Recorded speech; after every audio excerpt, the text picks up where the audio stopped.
Hello, a very good day. So this is the last lecture for the course English for Employment Skills. Um, so in this lecture, we will finish our revision and then we will talk about how the paper would be structured. I touched on this in the introduction, and whatever I have repeated in the introduction, what I have said in the introduction, I'll repeat in a quick summary relating it to what we have discussed so far. So we have quite a lot to cover. So let's quickly go in to the revision slides.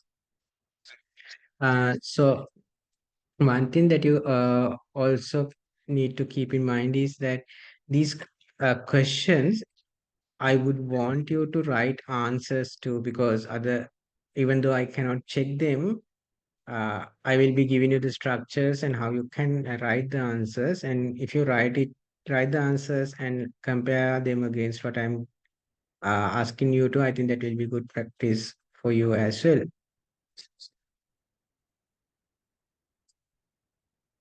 So let's begin.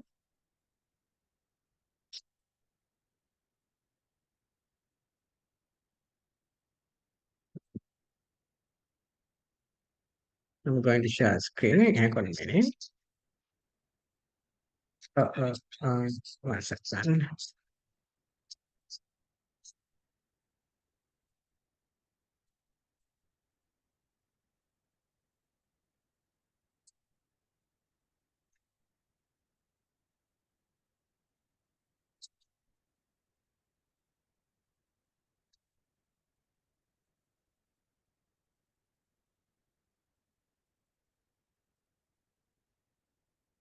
Okay. So far we have discussed questions relating to um, application procedure, CV writing, letter writing, and writing cover letters. So we are taking things from there today. First question that you're going to look at is writing emails.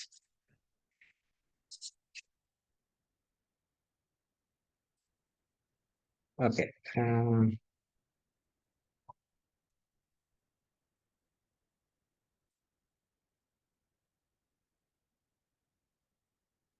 Okay, this one.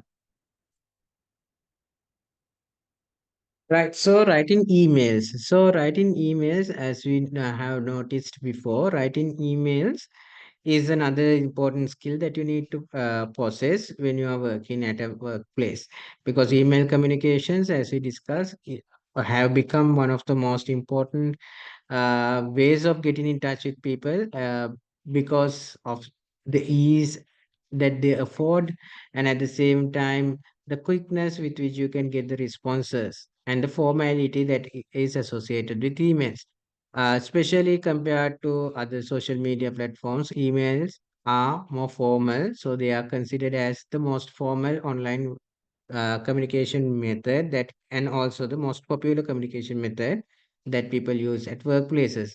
So as we discussed before, emails are slowly replacing the role of letters. And when you are writing emails, there are a few things that you need to keep in mind. First of all, having a good clear email address that reflects for professionality, and also having a subject line that is short and precise.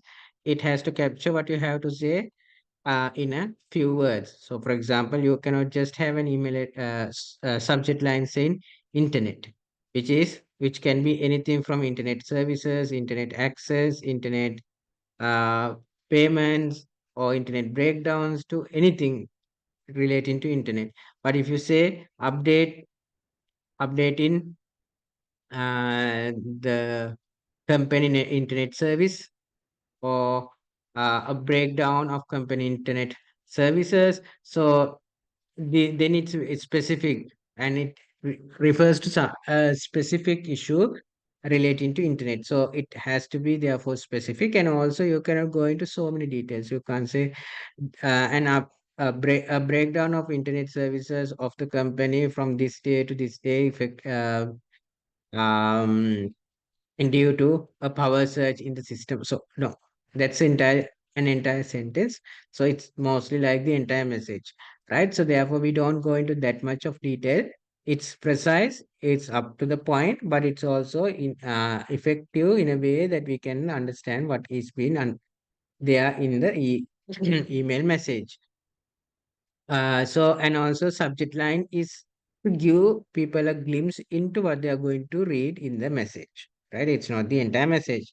So once you have that subject line ready, then you have to have a proper salutation. It can go from dear Mr. or Miss to, you can also have hi, hello if it is like a more informal uh, interaction, or rather if you know the person better, you can use hi or hello, right? And when you are unaware of the person, and if you are getting in touch with this person for the first time, then we use dear, right? And people can use dear sir or madam, but it's also better if you can find the name of the specific person that you are writing to and address the person from that from his or her name.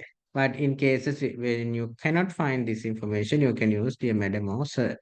And then we start with a greeting line. You can say, hope this email finds you well. I hope this email finds you well, or something to that effect.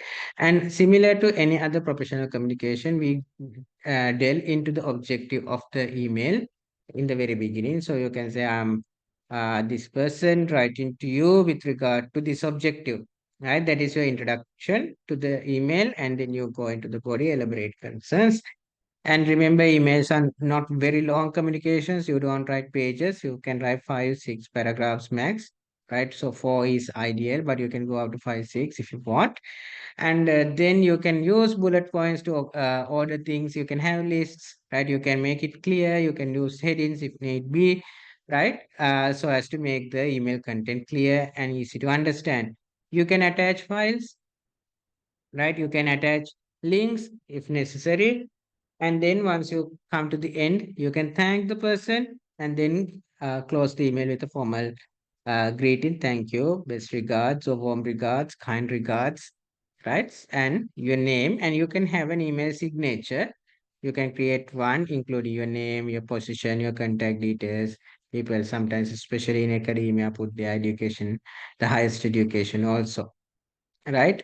So these are the key elements of an email. So let's look at this particular situation. Now, this is a very specific requirement that you have in this question, because the situation is such that you have applied to a particular job, you have done the application, but you haven't had the chance to go for an interview. Um,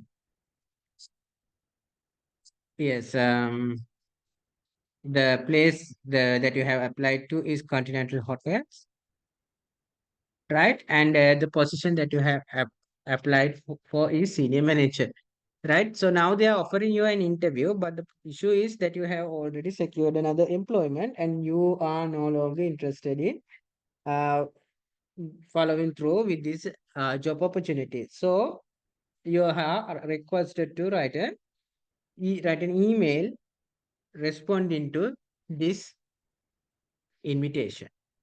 Okay, so take some time and try to write the email.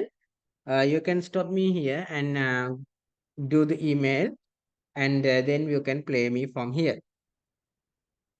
So, okay, so imagining that you have written the email, so you can have your email address. Remember, these format in features also need to be there when you write an exam answer. So put an email address. So now you're writing to whom? Right into the Continental Hotel. So you can have an email address like recruit at Continental Hotels.lk, or info at Continental Hotels.lk, vacancies at Hotels.lk. So something relating to the hotels, you can have an email address. Then subject. So the subject line, you can, excuse me, you can say with regarding the interview for the position of senior manager, right? So you can keep it open, or you can make it more specific and say to kindly decline the interview invitation, or rather, sorry, to kindly decline the interview invitation for the interview of the position of senior manager, right?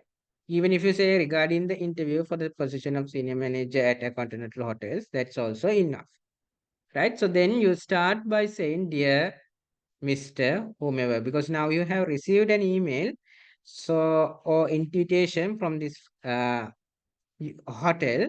So therefore, you should have somebody who wrote to you. You can take the name from the previous communication that happened, right? And then you can address the person, dear Mr. Some, like let's say Samarasekara or Samaravira or whomever who has written to you. And then you can start by saying, hope this email finds you well. And the first thing that you have to do here is, now you are writing a response. Okay, so you can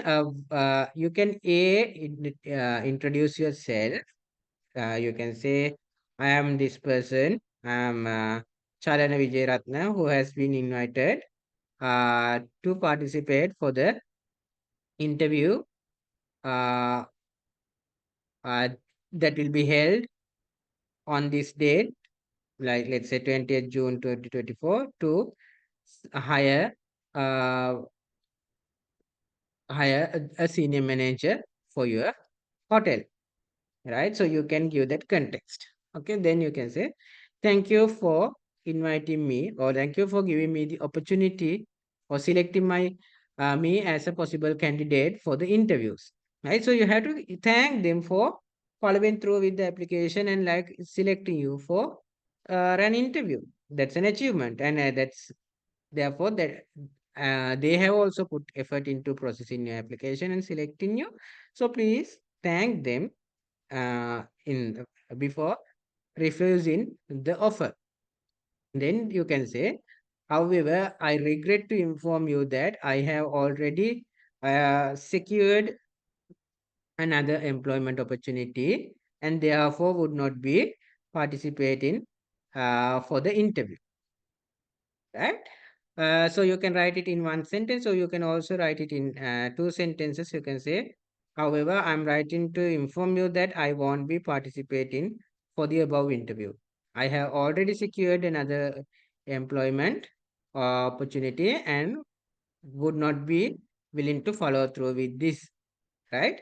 So you can write it in either way, in one sentence or two sentences. Then you can go into say, again, thank you for providing me with this opportunity to participate for the interview. Um, and then you can close your email. Thank you. Best regards, your name and the signature. So that's enough. You don't have to go into a lot of details.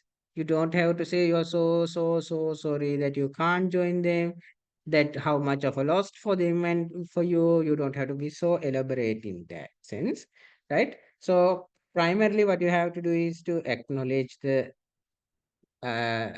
start with a good greeting, introduce yourself, and acknowledge the invitation by thanking them, and refuse it and give reason for refusing, and then thank them again, and close the email. That's more than enough. If you have done those things, that means your email is complete. And at the same time, now the assumption here is that you are writing a fresh email to this person, right? You are not replying to an email that you have got from him, right? Or this in email, you know that you have this reply button which you can click and then write a reply. So since this is an exam answer, we do not want you to do something like that, which is impossible to do. But if you are doing something like that online in real life, so then you don't have to introduce you once again, no, because you are replying to the same email and it's an email thread now, right? With your response, it appears as an email thread, one email after the other. So then it's very clearly, the communication is very clearly presented to anyone who reads it. So therefore, there is will not be any need to mention your name and that you have applied and everything. If you are doing this in real life, responding to an email that you have received. Since we are writing this as an exam answer, so you don't have to do that. You have to include everything from scratch, from the receiver's email address, the subject line, and the greeting and the intro, the body, and the conclusion, everything here, because you are writing an exam answer. So basically, that's an example of an email communication, right?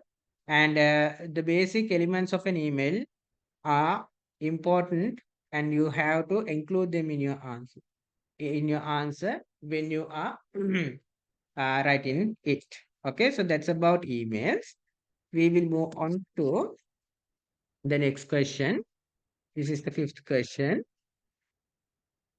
You are experiencing a technical issue when logging into the digital library of your university.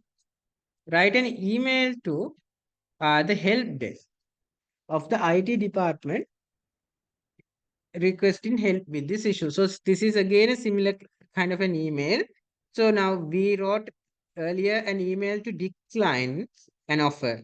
So now here we are writing an email requesting help. So all the questions that I discussed so far in terms of letter writing and in terms of emails also have different scenarios. One is different from the other. So why I have designed these different scenarios is to show how you handle language, how you handle your expressions in these different scenarios. What you say in one scenario is different to the other, and that is important to keep in mind. And I wanted you to have an understanding or a glimpse into that also, because we never know what kind of a scenario that you would get in the exam to write letters or emails or memos or whatever. So therefore, not only is it important to have an idea about how these different formats of writing work and what are the formalities that you need to follow when you structure your message, it's also important to have an idea about different scenarios in which you will have to write, so you can cater your writing to match those scenarios. So now this is again an situation where you are asking for help. So this is a request email. Stop me here, take your time and write the email, and then we will discuss what you should include in the answer. Okay, so assuming that you have written the email, so again, you have to have an email address. Who will receive the email? So we are writing to the IT help desk. So you can write help desk at it.kln.ac.lk,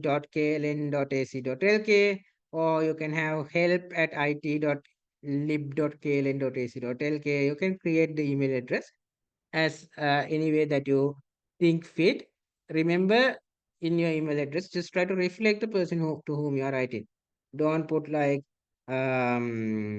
what canteen at kln.ac.lk or some random email address as my life at kln.ac.lk or my life at gmail.com or something like that, which might not indicate the person who is going to receive the email. So use the information in the advertisement to come up with a possible email address that you can use. If the advertisement has given you an email address to use, then you can use it. But in instances where you are not given as such, you can create of one of your own, keeping the objective of the email in mind. Okay, so that's been said. You go into the subject line. What kind of a subject line can we add here? So you can say requesting help with logging into university library system, right? So you are requesting help.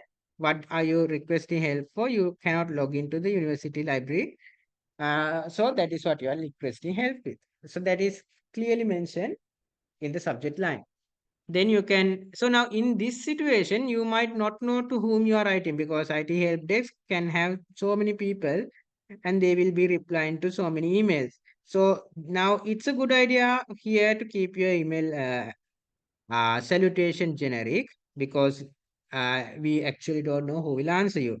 So you can say dear madam or sir, right? And then you can say hope this email finds you well, just a greeting. And you can write I am this person. Introduce yourself. Who are you? I am, let's say, Lakshita Veera Surya, a third year undergraduate. You can be an undergraduate, you can be an academic, you can be an unacademic staff, right? So that information is very crucial, because the level of login that you can have change changes depending on your position. No, if you are a lecturer, you might have more access opportunities than a student. If you are a student, your login might be different to a non-academic staff. So therefore, indicating what role that you play in the institute is important, right? So you can start saying, I'm This person, a third year undergraduate of the Faculty of Humanities of the University of Colonial, or an external student of the University of Colonial. Then you can say, the objective, I'm writing to you because I have been experiencing issues with logging into the university library system, right? So now the objective is also mentioned. Then now here you can give some background information to the issue that you are experiencing, especially for them to have an understanding about what kind of an issue that you actually have. So now here it's a bit similar to letters of complaint that we wrote, right? Where we also give a bit of a narrative because the person needs to understand what this complaint is. So similar to that, even though you are requesting help here, you in a way is making a complaint. No, you are complaining about the malfunctioning or like inaccessible uh, university library system, right? So therefore you want them to understand what is inaccessible here, what issue that you are experiencing. So therefore write a small paragraph explaining your experience with are using the service, right? You can say, okay, I tried logging in, but when I entered my username and the password, the credential appeared as wrong. However, I had written this information down, and they match what I entered to the system. And also, I tried recovering the account using this, but it didn't work, right? So something like that. Okay. So then you can say, therefore, currently I cannot access the digital library or the university library online. And you can add a sentence saying, this has caused me some like trouble, or like that has this has put me into a difficult condition, or this has caused me and some inconveniences with completing my due work. So therefore I would be grateful to you if you could provide me guidance in terms of how to fix this connection issue, right? So that is what you are asking from them. And then you can say, Thank you for your kind assistance, I'm looking forward to hearing from you." And in this kind of an email, you can also add some additional information. You can say that you are attaching screenshots of the prompts that you received from the university library system for them to have a better understanding, right? So those are additional things that you can add, but they are not mandatory. But if if you have written the email in this structure, the address, the subject, the greeting, and in the body, starting with a general greeting statement, and then introducing yourself and mentioning what issue that you are experiencing, and explaining the issue in detail so people can understand and come into a conclusion. So that is what you should have to have in an email correspondence of this nature, right? So we have looked at two emails. I hope emails are clearer to you now, right? Always remember the structure and the differences that it holds when compared to writing a letter. And memos are completely different to that. Okay, so remember these structural differences. And then you can also focus on the question, try to understand the question, and depending on which, please structure your email.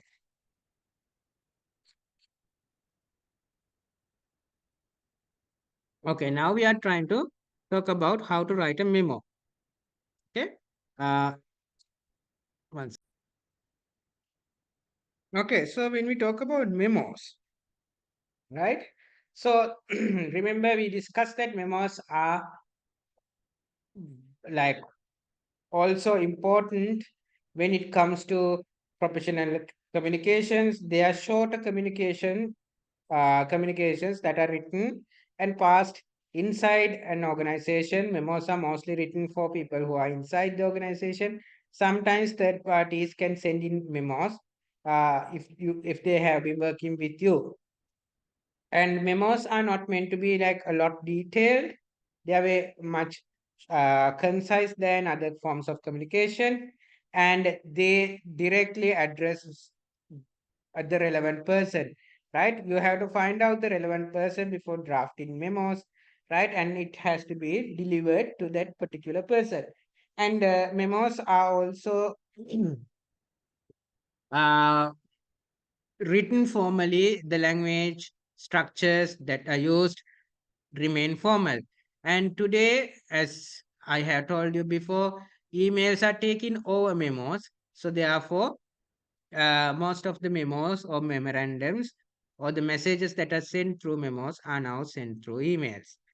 Right. Let's look at one a memo, rather one question to write a memo.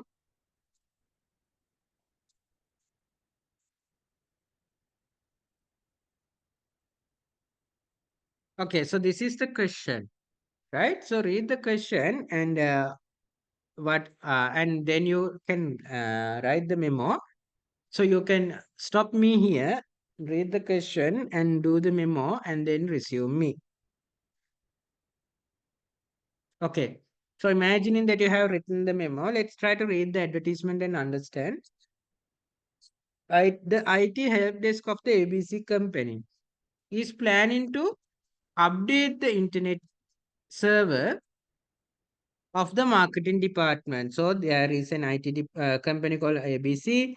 They have an IT department and they are planning to upgrade the internet server of the marketing department.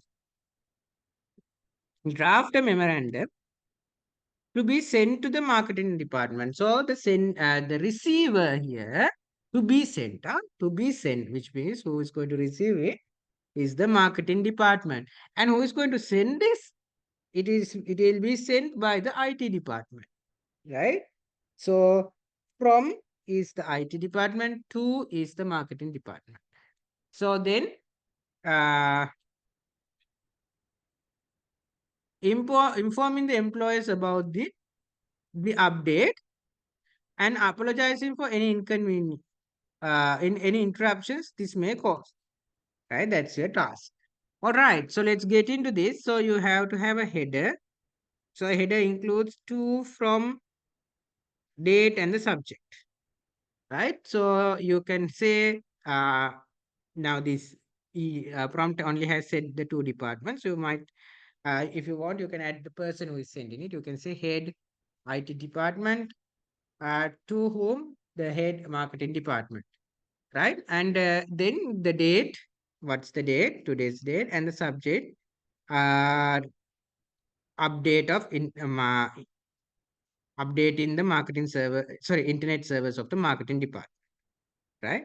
So would be a suitable subject line where you actually says what it is, but would not go into a lot of detail because it's a subject line.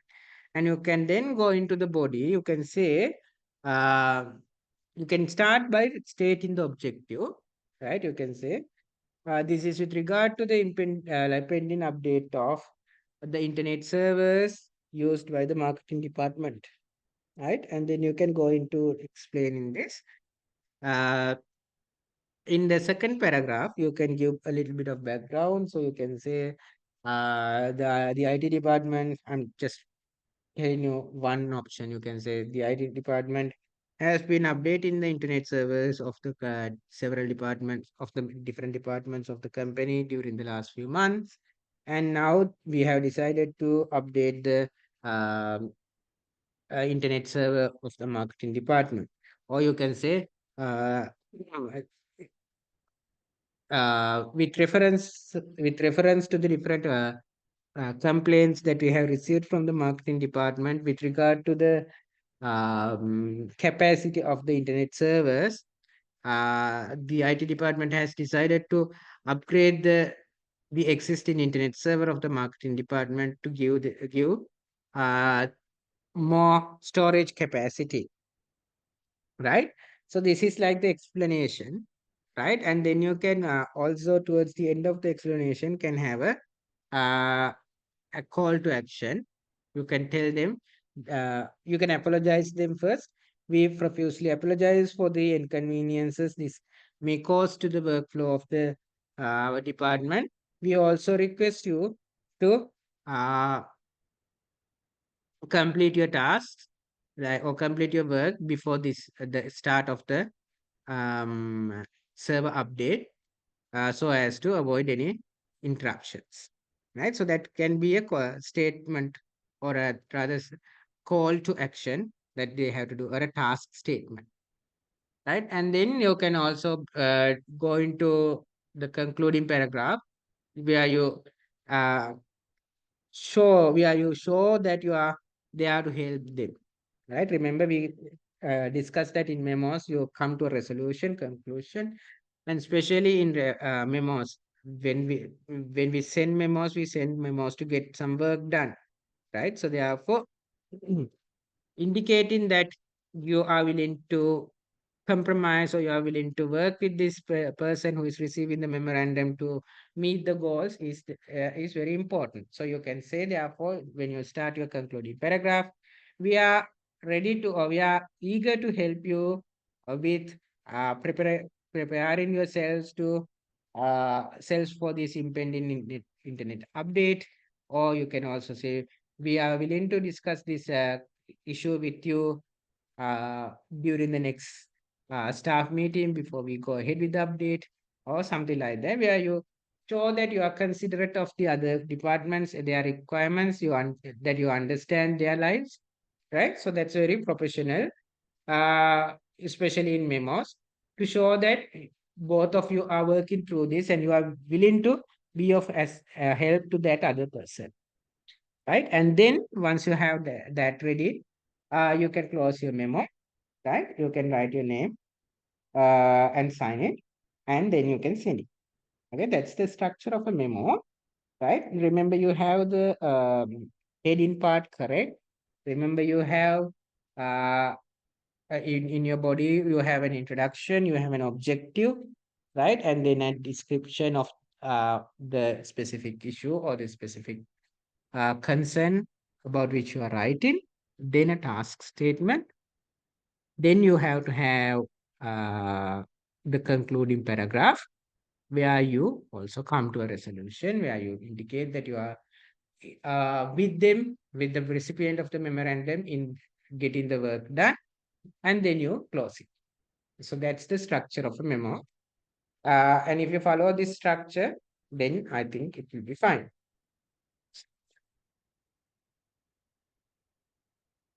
Okay, now we are going to talk about taking a telephone message.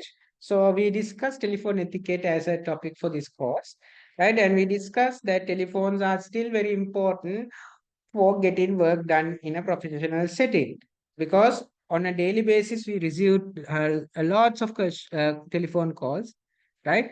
And then depending on your job role, if you are a call center employee or if you are a customer service agent, right, where your primary objective of the job would be to answer telephone calls and respond to them.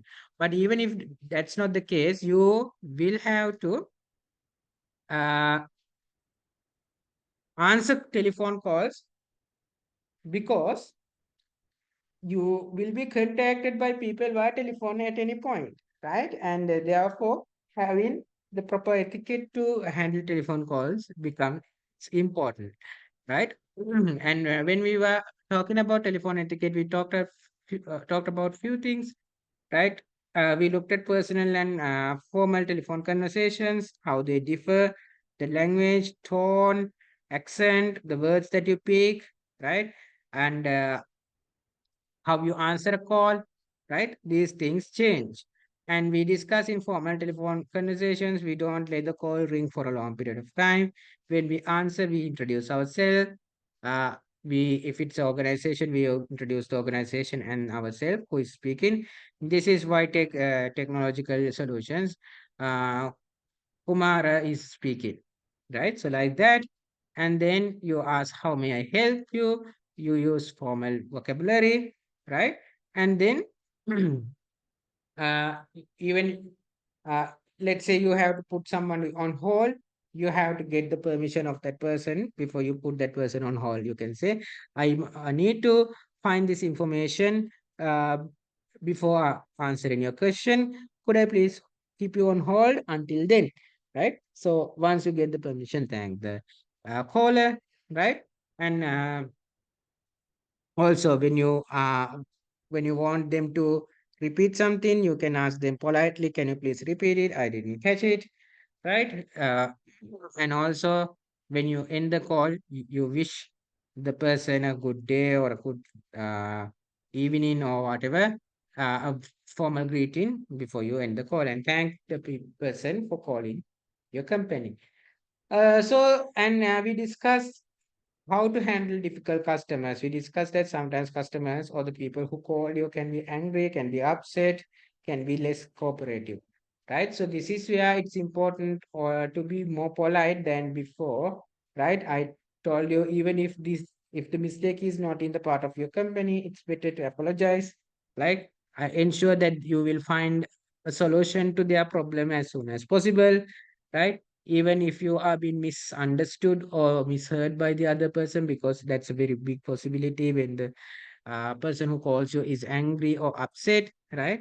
Take a beat to clarify what you wanted to say, apologize, right? And also uh, explain why you are doing something. That's another important thing, especially when you're handling a difficult customer, because they might not see the importance of what you are doing or importance of the information that you are asking, because they want their work being done as soon as possible, right? If you run into such a situation, let's say you want them to repeat maybe the payment number instead of the bill number, but they would not understand the importance of this payment number. They might say, no, you take down the bill number and do this. But if you can't do it like that, you better explain it to the customer, say, no sir, this is why we need it, so therefore please provide me the payment number instead of the bill number. So like that, that is how a difficult customer needs to be handled, right? And also to maintain your calm, whatever happens, and not to yell back at the person, even if the person is yelling at you, right? Keep the respect in your voice, right? Keep the calmness in your voice, right? Don't raise the tone. These are important because otherwise you will be antagonizing the customer further. And then we discuss telephone messages, right? Taking down telephone messages can be a part of your job entirely. If you are a receptionist, if you are a call center agent, if you are a customer care agent.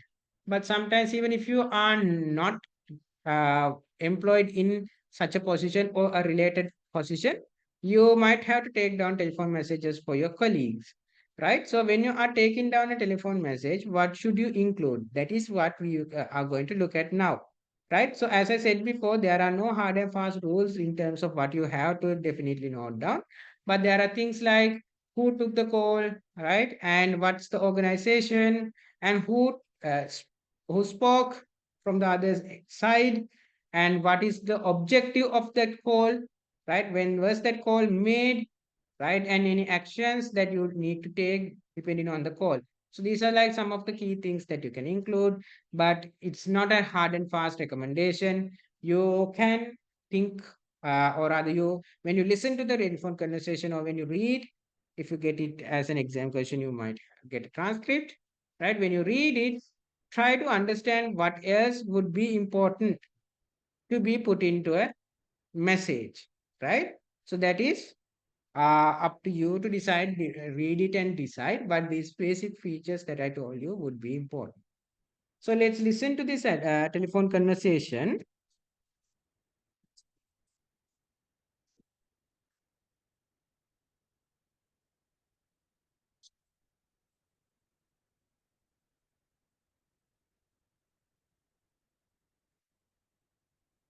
Here we go.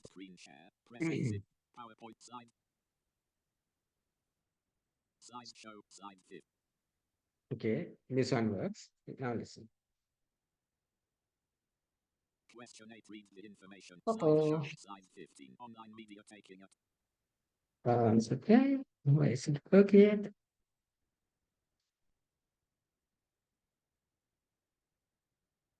Oh, currently it's not working.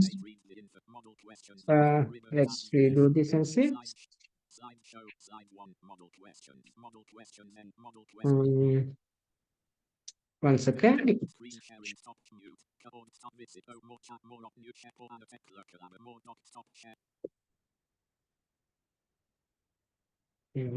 Let's see.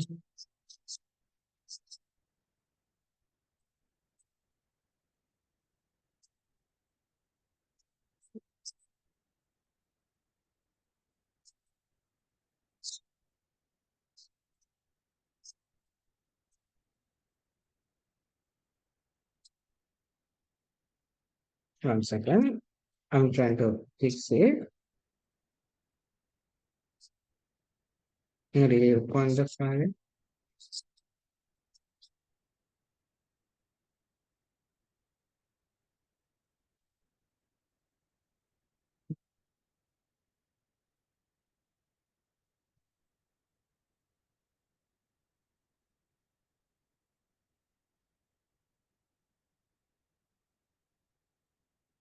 Apparently, it's not working. Let me play it for you. Okay.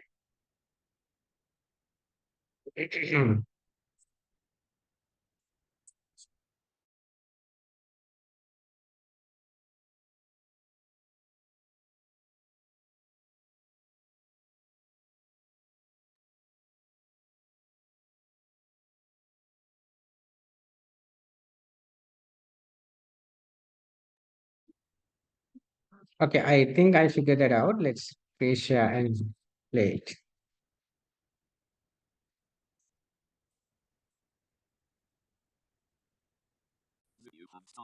Okay. Let's see.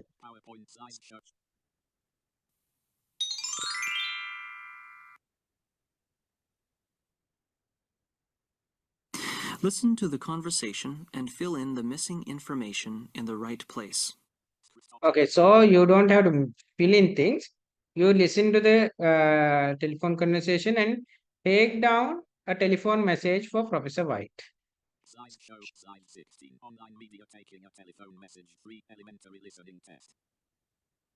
Okay. What happened now?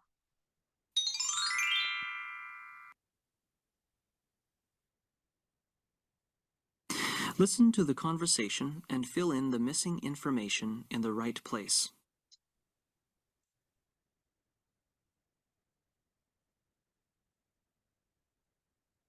Good morning, Oxford University. May I help you? Hello, I want to speak to Professor White, please. I'm sorry, Professor White is in a meeting right now. Would you like to leave a message? Yes, please. This is Kim Gray of London Technical College. Mr. Gray, is that Grey? Yes, that's right. Could you tell him that the meeting on Friday is cancelled? Friday meeting is canceled. Yes. Please ask him to call me this afternoon. It's very important. All right, and your number, please? 545 3250. 545-3250. That's it. Okay, I'll ask him to call you this afternoon, Mr. Gray. Thank you. Goodbye. Goodbye. Okay. So that's the recording. I can play it Listen again. again.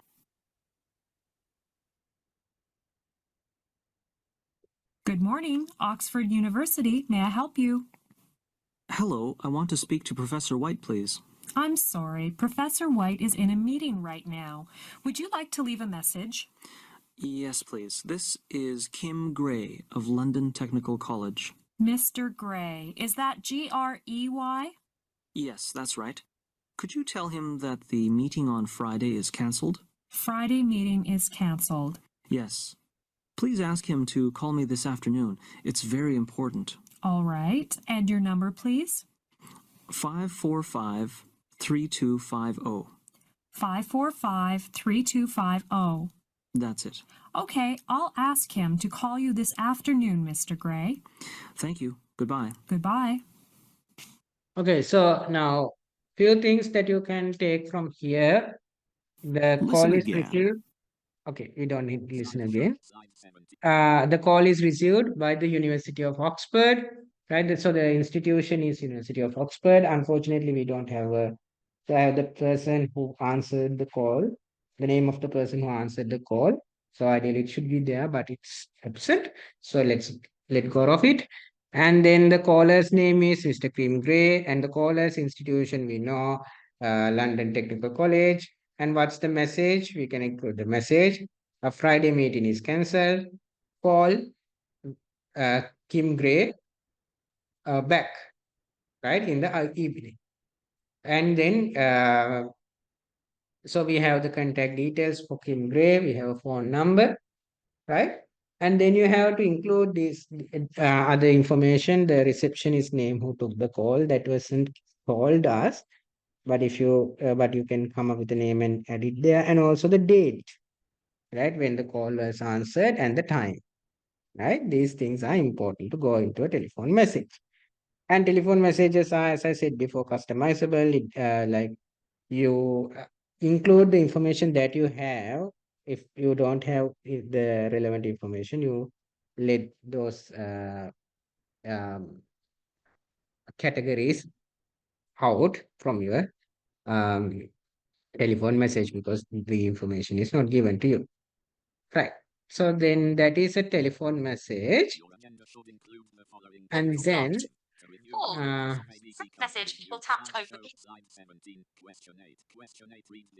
okay, so the last question that you're going to look at is writing a meeting agenda, right? So now this is for the company's monthly meeting, right? So now you have been given, so let's brainstorm a bit. So we discuss what meetings are and why do we have meetings. One thing that we discussed was the importance of meetings as well as what are the instances where you should not have meetings, right? What is the importance of like deciding this uh, to avoid any waste of resources.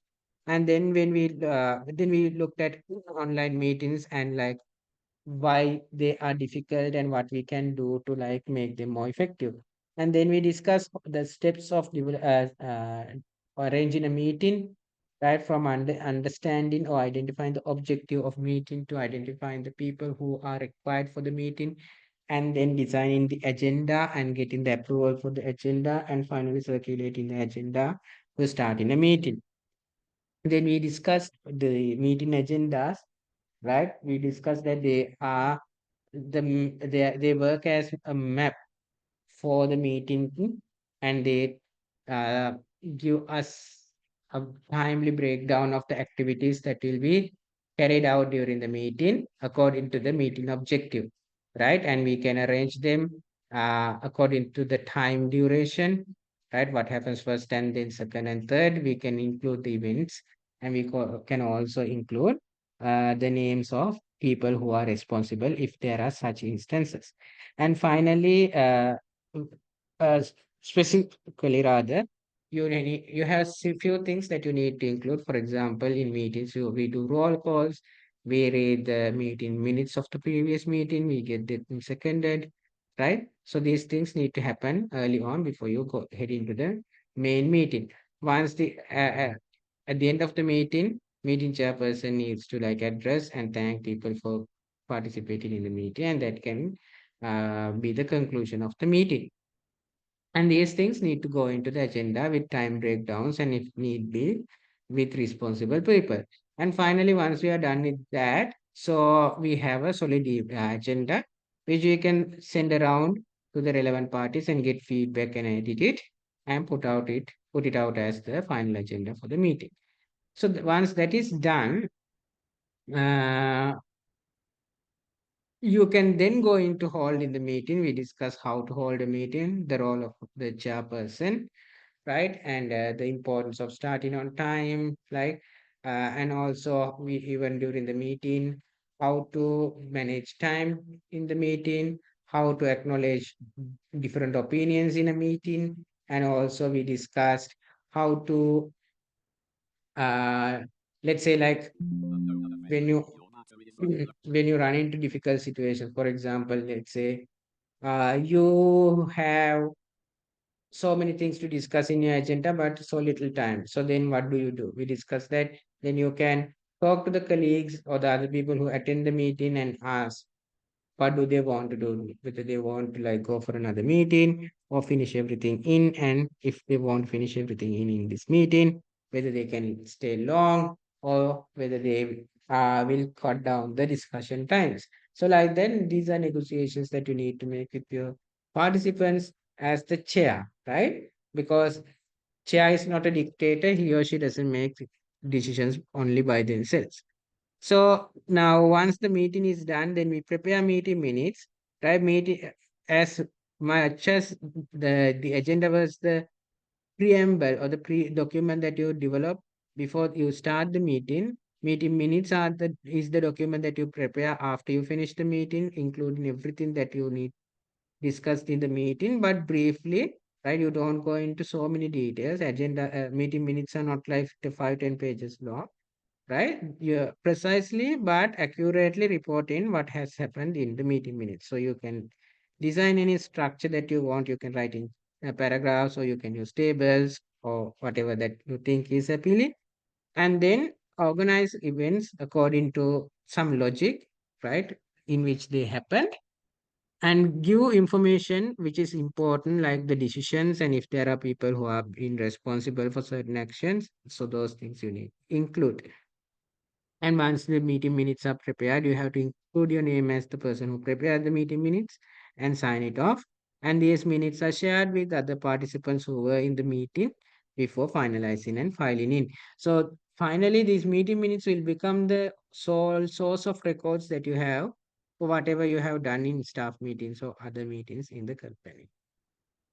So then, Slide 17, question 8. Read the information provided to you about the upcoming month.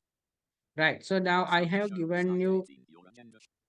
things that you can include to the agenda, but here I have deliberately kept few things out. For example, the roll call, reading of minutes, seconding them, these other nitty-gritties of handling a meeting, which you have to be familiar with before you start chairing, or start drafting an agenda. So these little things that you do in the beginning of an meeting also take time. So therefore, you have to account for them. Then you get into the main action, right? So since I have given agenda items, it won't be like very difficult to decide, right? You can use them, but what you need to do also is to divide the time and design the, or I think about the people who will oversee those activities, Key elements. right? And then Project presentation of progress report. I have Identification. identified few pointers. I don't think we need to go into them very deeply, because this is very specific to this particular job entity. This particular meeting, right? Then once these objectives are met, like so, you have Presentation of project overview. project overview. You can give some time for that. Presentation of progress, another like maybe another 10-15 minutes. Identification of key challenges. The identification of key challenges, again another like 20 minutes or so. Discussion on customer feedback and Discussion on custom feedback. So like that, these areas, what you discuss within the meeting, can be divided, and time will be allocated, and also you can identify someone who is going to talk about this particular topic. discussion. Right. So now that it is an agenda, uh, if you can put something like this together, then I guess it will be an enough of work for you to have an agenda. So, okay, so these are like the main topics that we discussed. 51 here. The only thing that I haven't touched on here is small talk, so I don't think you'll get a question on that. But other topics we have revised so far during the two sessions. And to quickly talk about the paper, so in the paper, you will have four questions, right? Or rather, more than four questions. You will have to select four, and each question carries 25 marks, um, and you will get about, I think, 3 hours to do the paper.